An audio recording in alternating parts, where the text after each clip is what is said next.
പ്രിയപ്പെട്ട കുട്ടികളെ, വളരെ ദിവസങ്ങൾക്ക് ശേഷം ഏകദേശം 2 ആഴ്ചയോളമായി ഇവിടെ ഒരു പ്രസൻറ്റേഷൻ നിങ്ങൾക്ക് തന്നിട്ട് ഇന്ന് ഞാൻ ഇവിടെ വന്നിട്ട് നിങ്ങളുമായി സംസാരിക്കുന്നത് മെൻഡിങ് വാളുമായി ബന്ധപ്പെട്ടിട്ടുള്ള നിങ്ങളുടെ സെക്കൻഡ് ബ്ലോക്കിലെ ഫസ്റ്റ് ലെസൺ മെൻഡിങ് വാൾ, റോബർട്ട് ഫ്രോസ്റ്റിൻ്റെ ഒരു പോയമാണ്.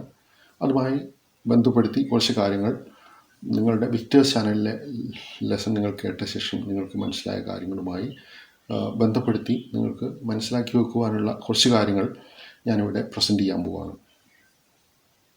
ആദ്യമായി പറയാൻ പോകുന്നത് റോബർട്ട് ഫ്രോസ്റ്റ് എന്ന മഹാനായ പോയറ്റിനെ കുറിച്ചാണ്. Robert frost is N American poet who depicted or illustrated the realistic New England life through language and situations familiar to the common man. സാധാരണ മനുഷ്യരുടെ അവർക്ക് മനസ്സിലാക്കുന്ന ഭാഷയിൽ അദ്ദേഹം ജീവിച്ചിരുന്ന ന്യൂ ഇംഗ്ലണ്ട് എന്ന് പറയുന്ന അമേരിക്കയിലെ ഒരു സ്ഥലവുമായി ബന്ധപ്പെട്ട ജീവിതവും അദ്ദേഹം അവിടെ അനുഭവിച്ചിട്ടുള്ള അദ്ദേഹത്തിൻ്റെ ജീവിത യാഥാർത്ഥ്യങ്ങളും ഈ ഒരു പോയത്തിൻ്റെ രൂപത്തിൽ ഇവിടെ അവതരിപ്പിച്ചിരിക്കുകയാണ്. റോബർട്ട് ഫ്രോസ്റ്റിൻ്റെ കവിതകളെല്ലാം തന്നെ, almost all the poems of Robert frost are all life touching and the ഡെപിക്ഷൻ of reality. Robert frost വളരെ പ്രസിദ്ധനാണെന്ന് ഞാൻ പറഞ്ഞു. അദ്ദേഹത്തിന് 4 പുലിറ്റ്സർ പുരസ്കാരങ്ങൾ, പുലിറ്റ്സർ പ്രൈസസ് അദ്ദേഹത്തിന് ലഭിച്ചിട്ടുണ്ട്. Pulitzer prize is one of the famous prizes given by Columbia university every year to different fields. നമ്മുടെ Nobel prize എന്നൊക്കെ പറയുന്നത് പോലെയുള്ള ഒരു പ്രൈസാണ് പുലിറ്റ്സർ പ്രൈസ്. അമേരിക്കയിലെ കൊളംബിയ യൂണിവേഴ്സിറ്റി കൊടുക്കുന്ന ഒരു പുരസ്കാരമാണ്. അദ്ദേഹത്തിന് 4 പുരസ്കാരങ്ങൾ ഇത്തരത്തിൽ ലഭിച്ചിട്ടുണ്ട്. റോബർട്ട് ഫ്രോസ്റ്റ് അദ്ദേഹം ജീവിച്ചിരുന്ന കാലഘട്ടത്തിൽ വളരെയധികം ആളുകൾ അദ്ദേഹത്തെ ബഹുമാനിച്ചിരുന്നു. അദ്ദേഹത്തിൻ്റെ ചെറുപ്പകാലത്ത് അദ്ദേഹം ഒരുപാട് വിഷമങ്ങൾ അനുഭവിച്ചു. അതിനുശേഷം അദ്ദേഹം അനുഭവിച്ചിട്ടുള്ള അദ്ദേഹത്തിൻ്റെ വ്യക്തി ജീവിതത്തിലെ അനുഭവങ്ങളും മറ്റ് അനുഭവങ്ങളും എല്ലാം കൂട്ടിച്ചേർത്തുകൊണ്ട് അദ്ദേഹം എഴുതിയ ഒരുപാട് പോയംസ് ഉണ്ട്. അങ്ങനെ 1961 അമേരിക്കൻ പ്രസിഡന്റ് ജോൺ എഫ് കെന്നഡിയുടെ ക്ഷണപ്രകാരം അദ്ദേഹം ഒരു പ്രസംഗം അവതരിപ്പിക്കുകയും അദ്ദേഹം 63 മരിക്കുന്നത്, 1963. 1961 അദ്ദേഹം ഒരു സ്പീച്ച് നടത്തുകയും അതിൽ അദ്ദേഹത്തിന് സംസാരിക്കാൻ ബുദ്ധിമുട്ടുണ്ടായ സന്ദർഭത്തിൽ അദ്ദേഹത്തിൻ്റെ തന്നെ ഒരു പോയം അവിടെ റിസൈറ്റ് ചെയ്യുകയാണ് ചെയ്തത്. അദ്ദേഹം മെമ്മറിയിൽ നിന്നും എടുത്തുകൊണ്ടുള്ള ഒരു പോയം അദ്ദേഹം റിസൈറ്റ് ചെയ്യുകയാണ് ചെയ്തത്. The most important works of Robert Frost are Fire and Ice, Mending Wall, The Road Not Taken, Nothing Gold Can Stay തുടങ്ങിയ പോയംസാണ് അദ്ദേഹത്തിൻ്റെ പ്രധാനപ്പെട്ട പോയംസ് എന്ന് നമുക്ക് വിളിക്കാവുന്നത്. Now we come to the Mending Wall. Mending Wall is a very beautiful poem, not very long. അത്ര വലിയ പോയമൊന്നുമല്ല, പക്ഷേ അതിൽ പറയുന്ന കാര്യങ്ങളെല്ലാം ജീവിത യാഥാർത്ഥ്യങ്ങളുമായി ബന്ധപ്പെട്ട കാര്യങ്ങളാണ്. അപ്പോൾ ഈ പോയത്തിൽ എന്താണ് പോയറ്റ് പറയുന്നത്? പോയറ്റ് പറയുന്നത് വളരെ സിമ്പിളായിട്ടുള്ള ഒരു കാര്യമാണ്. What type of a relationship or what kind of relationship do we keep with our neighbours? നമ്മുടെ അയൽക്കാരനുമായി നമ്മൾ ഏത് തരത്തിലുള്ള ഒരു ബന്ധമാണ് സൂക്ഷിക്കുന്നത്? പലപ്പോഴും നമ്മൾ നമ്മുടെ അയൽക്കാരുമായിട്ട് നല്ലൊരു ബന്ധമായിരിക്കില്ല കൊണ്ടു നടക്കുന്നത്. അവിടെ നമ്മുടെ വീടിൻ്റെ അതിരുകൾ, സ്ഥലത്തിൻ്റെ അതിരുകൾ മറ്റൊരാളുടെ സ്ഥലവുമായി എങ്ങനെയാണ് വിഭജിക്കപ്പെട്ടിരിക്കുന്നത്? It is used or it is separated by a wall, അല്ലേ? ഒരു മതിൽ കൊണ്ടാണ് ഇത്തരത്തിൽ സ്ഥലങ്ങളെ വേർതിരിക്കുന്നത്. അങ്ങനെ വേർതിരിക്കപ്പെട്ട അതിരുകൾക്കുള്ളിൽ ജീവിക്കുന്ന മനുഷ്യരാണ് ഇന്നത്തെ ആധുനിക മനുഷ്യൻ. അവിടെയാണ് ഈ പോയത്തിൻ്റെ പ്രസക്തി. The poet is trying to talk about the necessity of a good relationship with our neighbour and what is the role of a wall in it. ഒരു മതിലിന്, ഒരു വാളിന് ഒരു എന്താണ് സെപ്പറേറ്റ് ചെയ്യുന്ന ഒരു വസ്തുവിന്, മനുഷ്യനെ സെപ്പറേറ്റ് ചെയ്യുന്ന ഒരു വസ്തുവിന് അയൽക്കാരനുമായുള്ള ബന്ധത്തെ എങ്ങനെ സ്വാധീനിക്കാൻ സാധിക്കും? That is the important point. While we read this poem, we have to understand the today's reality. ഇന്ന് മനുഷ്യൻ അനുഭവിക്കുന്ന ഒരുപാട് പ്രശ്നങ്ങളുണ്ട്. We are separated from our neighbors, from other human beings in different ways. For example, based on so many things like caste, creed, culture, language, nationality, food habits, and color of skin. We are all divided. And this division is really meaningless. As a very advanced, thinking, intelligent, living being, we should understand the necessity of keeping away or taking out all kinds of barriers from our minds and consider our neighbors are equal to us. മനുഷ്യരാശി എന്ന് പറയുന്ന നമ്മുടെ ചുറ്റുവട്ടമുള്ള നമ്മുടെ സഹോദരങ്ങളെ ഒരുപോലെ കാണുവാനും, നമുക്ക് ഏത് തരത്തിലുള്ള സ്വാഭിമാനത്തോടു കൂടി നമ്മളിവിടെ ജീവിക്കുന്നത് പോലെ തന്നെ നമ്മുടെ അയൽക്കാരനെയും നമ്മളെ പോലെ തന്നെ ഒരു വ്യക്തിയായി കാണുവാൻ നമുക്ക് സാധിക്കുന്നുണ്ടോ? ഇല്ലെങ്കിൽ നമുക്ക് ഈ പോയം വ്യക്തമായിട്ട് നമുക്കൊരു മെസ്സേജ് തരുന്നതാണ്. ഇത് വായിച്ചു കഴിയുമ്പോൾ നമുക്ക് ചില ധാരണകൾ നമുക്ക് അതിനെപ്പറ്റി ലഭിക്കുന്നതാണ്. സോ ഫ്രട്ടേണിറ്റി എന്ന വാക്ക് പോയത്തിൻ്റെ ഇൻട്രൊഡക്ഷനിൽ കൊടുത്തിരിക്കുകയാണ്. റീഡ് ആൻഡ് എൻജോയ് എന്ന പാട്ടിൽ കൊടുത്തിരിക്കുന്ന ഒരു വാക്കുണ്ട്, ഫ്രട്ടേണിറ്റി എന്ന് പറഞ്ഞാൽ എന്താണ്? സാഹോദര്യം, അല്ലേ? മനുഷ്യനെ ഒരുപോലെ കാണുവാനുള്ള ഒരു മനസ്സാണ് സാഹോദര്യം എന്ന് പറയുന്നത്. just like we have to understand, or we have to consider all other fellow human beings are equal to us. അപ്പം അങ്ങനെ കാണുവാൻ നമുക്ക് സാധിക്കുന്നില്ല. അവിടെയാണ് മെൻഡിങ് വാൾ എന്ന പോയത്തിൻ്റെ പ്രസക്തി. വാൾ, സൈക്കോളജിക്കൽ വാളുണ്ട്, അതേപോലെ തന്നെ ഫിസിക്കലായിട്ടുള്ള വാളുമുണ്ട്, അല്ലേ? മതിൽ എന്ന് പറയുമ്പോൾ മനസ്സിലെ മതിലുണ്ട്, അതേപോലെ ഫിസിക്കലായിട്ടുള്ള അതിരുകൾ വേർതിരിക്കുന്ന മതിലുകളുണ്ട്. ഇത്തരത്തിലുള്ള മതിലുകൾ എങ്ങനെയാണ് മനുഷ്യൻ്റെ ജീവിതത്തെ സ്വാധീനിക്കുന്നത്? ഇനി നമുക്ക് ഈ പോയത്തിൻ്റെ ആദ്യത്തെ ലൈനിലേക്ക് വരാം. അപ്പോൾ ഏകദേശം ഒരു ധാരണ നിങ്ങൾക്ക് ഇപ്പോൾ കിട്ടി, ഇൻട്രൊഡക്ഷൻ കിട്ടി എന്നുള്ള വിശ്വാസത്തോടു കൂടി ഓക്കെ, നമ്മൾ കണ്ടിന്യൂ ചെയ്യാണ്. നേരത്തെ പറഞ്ഞ കാര്യവുമായി ബന്ധപ്പെടുത്തി ഈ പോയം എഴുതിയിരിക്കുന്നത് ഫ്രീ വേഴ്സിലാണ്. ഫ്രീ വേഴ്സ് എന്ന് പറയുന്നത് the poetry that does not rhyme or have a regular rhythm. ഒരു വ്യക്തമായ റൈം സ്കീം ഇല്ലാത്ത പോയത്തിനെയാണ് നമ്മൾ ഫ്രീ വേഴ്സ് എന്ന് പറയുന്നത്. സാധാരണ പോയത്തിലൊക്കെ നിങ്ങൾ കാണാറുണ്ട് the last word of each line having a particular sound, ending sound. അങ്ങനെയുള്ള എൻഡിങ് സൗണ്ട് ഇല്ലാതെ എഴുതിയിരിക്കുന്ന ബ്ലാങ്ക് വേഴ്സ് അല്ലെങ്കിൽ ഫ്രീ വേഴ്സ് എന്ന് വിളിക്കുന്ന ഒരു പോയമാണ് മെൻഡിങ് വാൾ. ഇതിൽ mending wall is a poem written in free verse. Okay, അത് മനസ്സിലായല്ലോ.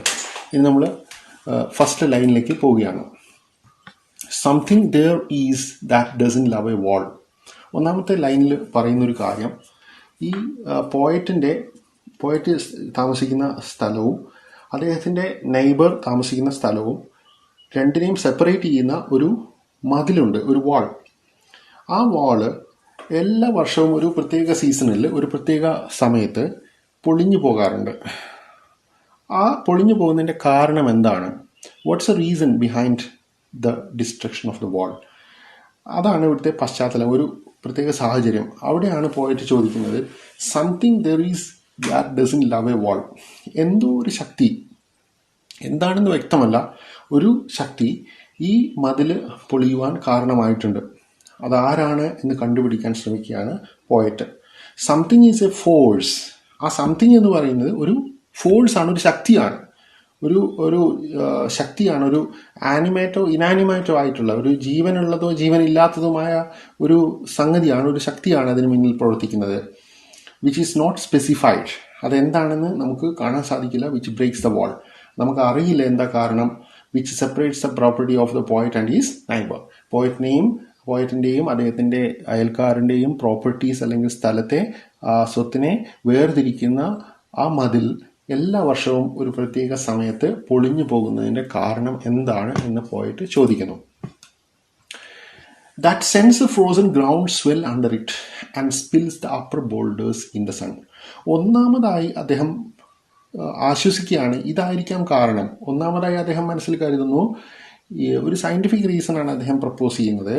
He says that the poet says that the wall is destroyed because of the climatic conditions. അതായത് അന്തരീക്ഷത്തിൽ തണുപ്പ് വർദ്ധിക്കുന്ന സാഹചര്യത്തിൽ വല്ലാതെ തണുപ്പ് ഉണ്ടാകുന്നതുകൊണ്ടായിരിക്കാം ഈ മതിൽ പൊളിയുന്നത്. അതിനൊരു കാരണം നമുക്ക് തന്നെ അറിയാം. നമ്മളൊരു കുപ്പിയിൽ വെള്ളം നിറച്ചിട്ട് ഫ്രീസറിൽ കൊണ്ടുപോയി വെക്കുകയാണെങ്കിൽ അതിൽ ഫ്രീസിങ് വളരെയധികം ടെമ്പറേച്ചർ ഡൗൺ ആക്കി നമ്മൾ അതിൽ സെറ്റ് ചെയ്യുകയാണെങ്കിൽ ഒരു പരിധി കഴിയുമ്പോൾ ആ കുപ്പി പൊട്ടിപ്പോകുന്നത് നമുക്ക് കാണാൻ സാധിക്കും. അതിൻ്റെ കാരണം തണുപ്പ് കൂടുന്നതിനനുസരിച്ച് അതിൻ്റെ വ്യാപ്തി കൂടുന്നു. അതോടുകൂടി വെള്ളം ഐസായി അതിൻ്റെ വ്യാപ്തി കൂടുന്നതോടനുബന്ധിച്ചിട്ടാണ് ഈ കുപ്പി പൊട്ടിപ്പോകുന്നത്. ഇങ്ങനെ ഒരു റീസൺ ആയിരിക്കാം മതിൽ പൊളിയുന്നതുമായി ബന്ധപ്പെടുത്തി അദ്ദേഹം മനസ്സിൽ കാണുന്നത്. The laws of physics says that if something is frozen, it spills out. അല്ലെ, ഫിസിക്സിൽ പറയുന്നുണ്ട്, ഏതെങ്കിലും ഒരു വസ്തു തണുപ്പിച്ചു കഴിഞ്ഞാൽ അതിൻ്റെ വ്യാപ്തി കൂടും. If something is frozen, it spills out. അതേപോലെ എന്തോ ഒരു കാരണമായിരിക്കാം ഈ മതിൽ പൊളിയുന്നതുമായി ബന്ധപ്പെടുത്തി കാണാൻ സാധിക്കുന്നത്. The boulders in the wall start to fall apart as a result of natural action. അന്തരീക്ഷത്തിൽ തണുപ്പ് വർദ്ധിക്കുന്നതുമായി ബന്ധപ്പെടുത്തി ഒരു കാരണം അദ്ദേഹം കണ്ടെത്തുകയാണ്. This may be the reason of the destruction of the wall. ഇനി അടുത്ത ലൈനിലേക്ക് പോകുന്നു. അടുത്ത ലൈനിൽ പറയുകയാണ്, and makes a gaps even two can pass abreast. അങ്ങനെ ഉണ്ടായിരിക്കുന്ന ഈ മതിൽ പൊളിഞ്ഞ സ്ഥലത്ത് വലിയൊരു ഗ്യാപ്പ് ഉണ്ടാവുകയാണ്. ആ ഗ്യാപ്പിലൂടെ ഏകദേശം 2 പേർക്ക് പാസ് ചെയ്യാൻ സാധിക്കും. 2 persons can pass abreast. ഒരേ സമയത്ത് 2 പേർക്ക് അതിൽ കടന്നു പോകാൻ സാധിക്കുന്ന തരത്തിലുള്ള വലിയൊരു ഗ്യാപ്പ് അവിടെ ഉണ്ടായിരിക്കുകയാണ്. As a result of the set natural action, the wall has gaps big enough for 2 people to pass through completely. That is a big gap. വലിയൊരു ഗ്യാപ്പ് അവിടെ രൂപപ്പെട്ട് കഴിഞ്ഞിരിക്കുന്നു. അതിൻ്റെ റീസൺ എന്താണെന്ന് അറിയില്ല. ഒരു റീസൺ അദ്ദേഹം പറയുന്നു, as a result of natural action, because of the temperature. The temperature has gone down and the wall is destroyed. മറ്റൊരു കാരണം അദ്ദേഹം ചൂണ്ടിക്കാണിക്കുകയാണ്, the work of hunters is another thing. ആ പ്രദേശത്ത് നായാട്ടിന് വരുന്ന ഹണ്ടേഴ്സ്, വേട്ടക്കാർ, കുന്തവും തോക്കും വടിയും ഒക്കെ ആയിട്ട് വരുന്ന നായാട്ടുകാരായിരിക്കാം, നായാട്ടിന് വരുന്ന ആളുകളായിരിക്കാം ഈ ഒരു പണി ചെയ്യുന്നത്, മതിൽ പൊളിക്കുന്നത്. The work of hunters is another thing. The poet says that there might be more than just one thing that try to destroy the wall. എന്താണ്? He tells that hunters are the culprits. They are the wall destroyers. വാളിനെ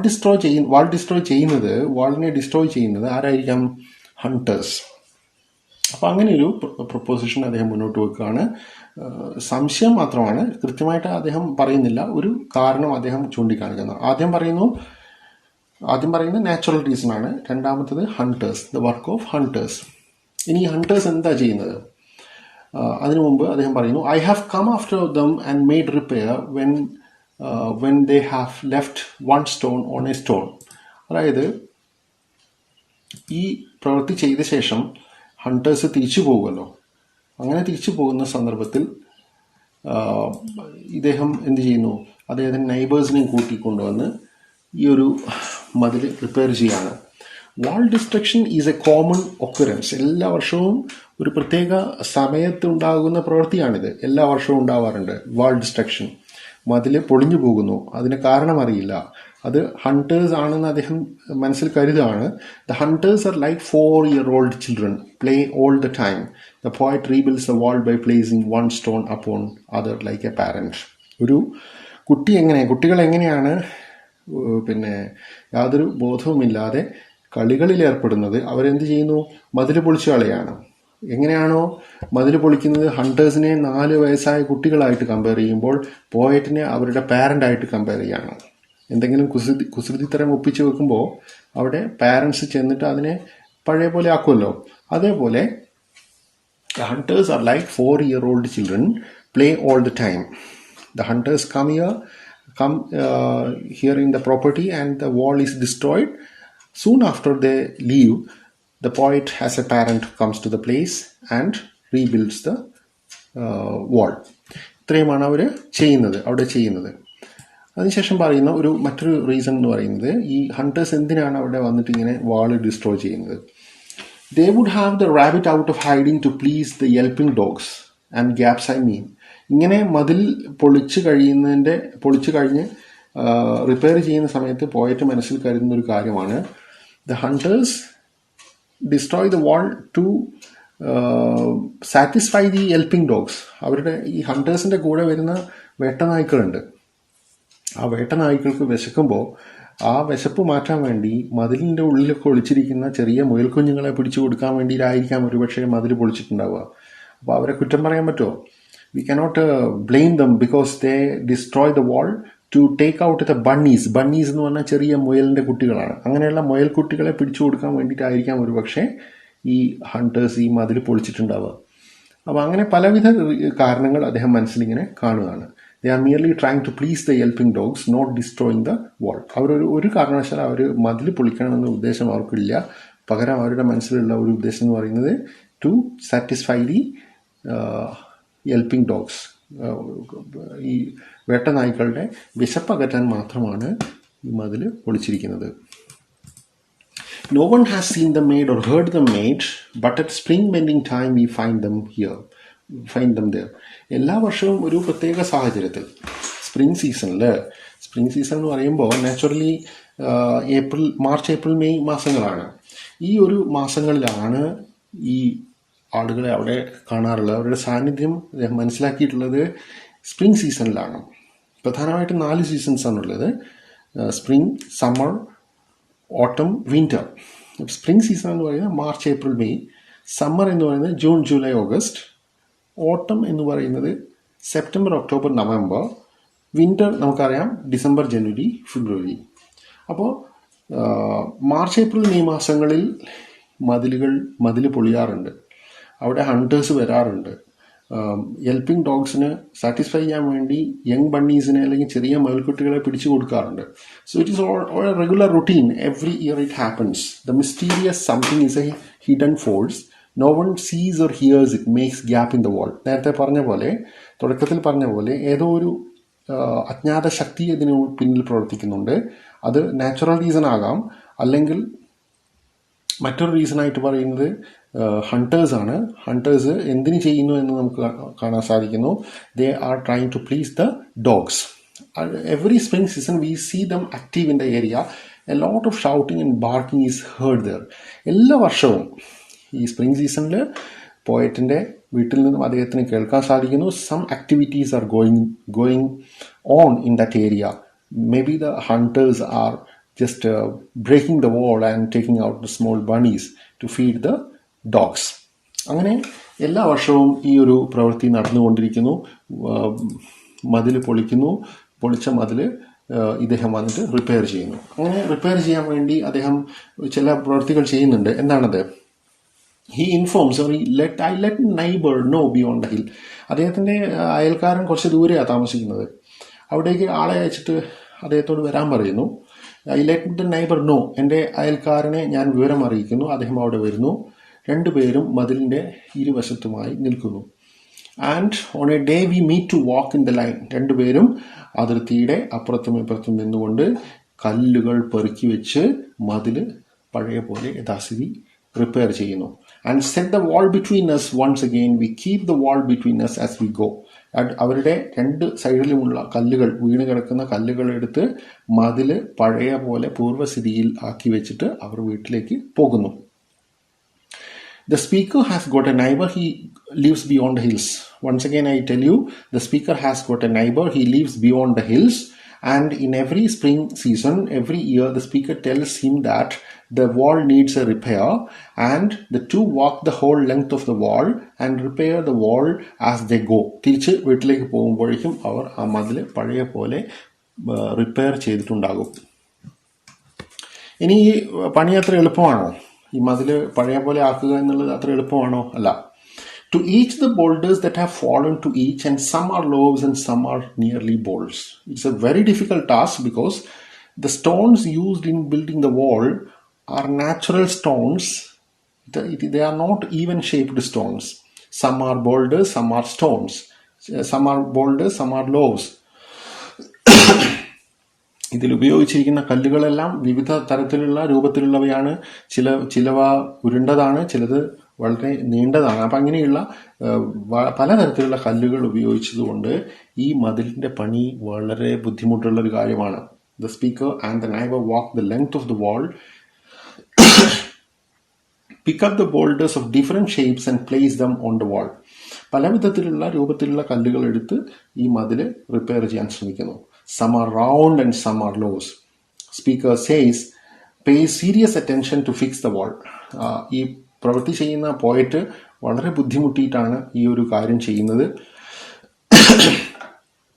It's very difficult to put these little boulders back into the wall. Boulders roll off as soon as they place them. അങ്ങനെ ചെയ്യുമ്പോൾ ഈ മതിൽ repair ചെയ്യുന്ന സമയത്ത് അവ നിലത്ത് വീണു പോകുന്നു. പിന്നെയും കഷ്ടപ്പെട്ടുകൊണ്ട് ഓരോ കല്ലുമായി അദ്ദേഹം വരുന്നു, പിന്നെയും എടുത്തു വെക്കുന്നു. അങ്ങനെ ബുദ്ധിമുട്ടി ആ ഒരു പ്രവൃത്തി അദ്ദേഹം ചെയ്യുന്നു. അങ്ങനെ ചെയ്ത് മതിൽ പഴയ പോലെ ആക്കി വെക്കുന്നു. We have to use the spell to make them balance, stay where you are until our back are turned. അപ്പം ഇങ്ങനെ മതിൽ റിപ്പയർ ചെയ്യുന്ന സമയത്ത് പോയറ്റിനും അദ്ദേഹത്തിൻ്റെ നൈബറിനും രണ്ടുപേർക്കും, the poet as well as his neighbor, have to use some kind of magic spell.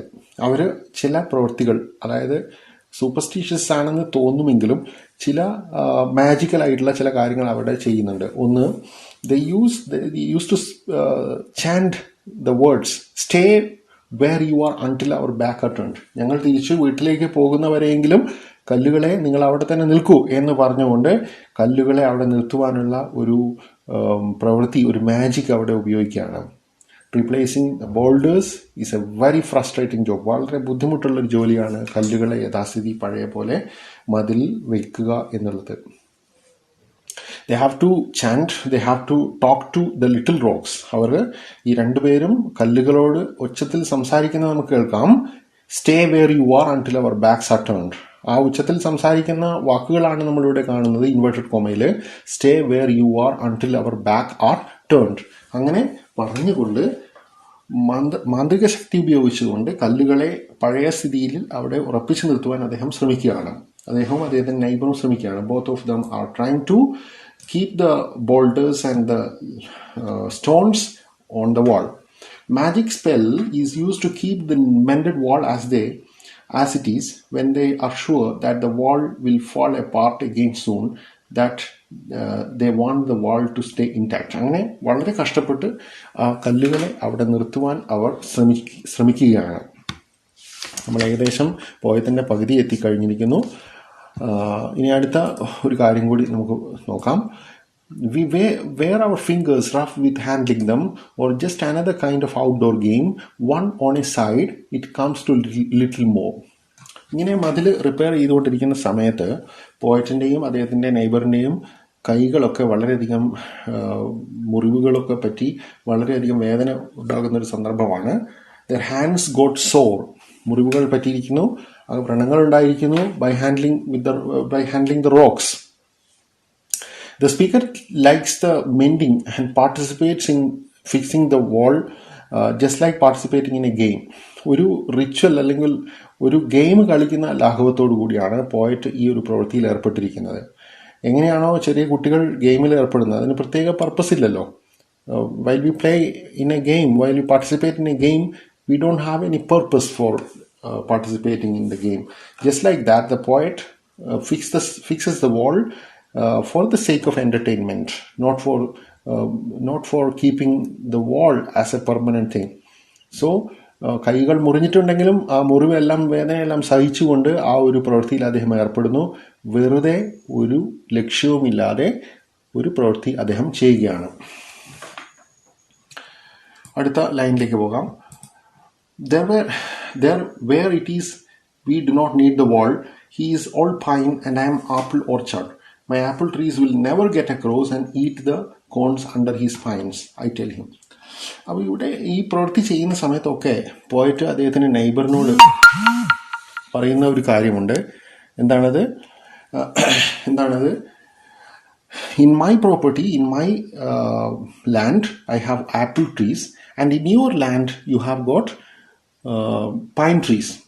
ഒരു കാരണവശാലും നിന്റെ തോട്ടത്തിലെ പൈൻ മരങ്ങൾ അതിർത്തി ലംഘിച്ച് എൻ്റെ തോട്ടത്തിൽ വന്ന് ആപ്പിൾ ട്രീസിനെ ബുദ്ധിമുട്ടിക്കുകയോ നേരെ തിരിച്ചോ സംഭവിക്കുകയില്ല. My apple trees won't cross the border and eat your corns. ഒരിക്കലും അങ്ങനെ സംഭവിക്കാത്ത പക്ഷം ഈ ഒരു മതില് യാതൊരു പർപ്പസും ഇല്ലാത്തതാണ്. ഇതുകൊണ്ട് യാതൊരു ലക്ഷ്യവുമില്ല. It is a very meaningless activity. So what is the necessity of a wall in which separates the land of we two people? അദ്ദേഹം ചോദിക്കാറുണ്ട് എന്താണ് ഈ ഒരു മതിലിൻ്റെ ലക്ഷ്യമെന്ന്. അപ്പോഴൊക്കെ അദ്ദേഹത്തിൻ്റെ അയൽക്കാരൻ പറയുന്ന ഒരു വാചകമുണ്ട്. ഹി ഓൺലി സേസ്, അദ്ദേഹം പറയുന്നു, good fences make good neighbours. നല്ല മതിലുകൾ നല്ല അയൽക്കാരെ സൃഷ്ടിക്കുമെന്ന്. His neighbour use to say good fences make good neighbours. എപ്പോഴും പറയുന്ന ഒരു കാര്യമാണ്. ചോദിക്കും, എന്തിനാണ് ഇങ്ങനെ ഒരു മതിൽ, നമുക്ക് ഈ മതിലിൻ്റെ ആവശ്യമുണ്ടോ? അപ്പോൾ അയൽക്കാരൻ പറയും, good fences make good neighbours. നല്ല മതിലുകൾ അല്ലെങ്കിൽ ഇങ്ങനെ മതിലുകൾ ഉണ്ടായാൽ മാത്രമേ നല്ല ബന്ധങ്ങൾ ഉണ്ടാകൂ. മതിലിനെ സപ്പോർട്ട് ചെയ്യുന്ന ആരാണ്? നെയ്ബർ. പോയറ്റിന് ഈ മതിലിനോട് താല്പര്യമുണ്ടോ? ഇല്ല. മതില് വേണ്ട എന്ന പക്ഷക്കാരനാണ് പോയറ്റ്. പക്ഷെ അദ്ദേഹത്തിൻ്റെ നെയ്ബർ ഒരു എന്താ പറയുക, അദ്ദേഹത്തിൻ്റെ പഴമക്കാർ പറഞ്ഞു കൊടുത്തിട്ടുള്ള വിശ്വാസ പ്രമാണങ്ങളിൽ അല്ലെങ്കിൽ പ്രമാണങ്ങൾ വിശ്വസിച്ചുകൊണ്ട് ജീവിക്കുന്ന ആളാണ് നെയ്ബർ. രണ്ടുപേരുടെയും ചിന്താഗതികൾ entirely different. Both of them believe in two different doctrines in their lives. One believes that there is no necessity of wall, and the other believes that there is a wall which necessitates the good relationship between the neighbor and himself. So it is very contradicting. The viewpoints are contradicting in nature, and they live a very different ways of life that we can see here in this poem. അപ്പോൾ പോയത്തിൻ്റെ ആദ്യത്തെ part നമ്മൾ complete ചെയ്തിരിക്കുന്നു. ഇതിന് പല തലങ്ങളിലൂടെ നിങ്ങളിത് മനസ്സിലാക്കണം. ഞാൻ തുടക്കത്തിൽ ഇൻട്രൊഡക്ഷനിൽ പറഞ്ഞതുപോലെ ഈ മതിലെന്ന് പറയുന്നത് ഒരു ഫിസിക്കൽ മതിലല്ല. ശരിക്കും നമ്മുടെ മനസ്സിലൊക്കെ നമ്മൾ ഉണ്ടാക്കി വെച്ചിരിക്കുന്ന മതിലുകളാണ്. ആ മതിലുകളാണ് പൊളിക്കണോ വേണ്ടയോ എന്ന് നമ്മൾ തീരുമാനിക്കേണ്ടത്. അങ്ങനെ പൊളിഞ്ഞു പോയാൽ മാത്രമേ മനുഷ്യൻ എന്ന യാഥാർത്ഥ്യം, അല്ലെങ്കിൽ ഇത്രയും ബുദ്ധിയുള്ള മനുഷ്യൻ ചിന്തിക്കേണ്ടത് മതിലുകൾ പൊളിച്ചു കളഞ്ഞിട്ടായിരിക്കണം, അല്ലാതെ മതിലുകൾ കെട്ടിക്കൊണ്ടായിരിക്കരുത്. അപ്പോൾ അതിലേക്കാണ് നമ്മൾ എത്തേണ്ടത്. സോ അടുത്ത ക്ലാസ്സിൽ ബാക്കി കാര്യങ്ങൾ ഞാൻ നിങ്ങളോട് സംസാരിക്കുന്നതായിരിക്കും. ഇതുവരെ പറഞ്ഞതൊക്കെ മനസ്സിലായി എന്ന് വിശ്വസിക്കുന്നു. Thank you.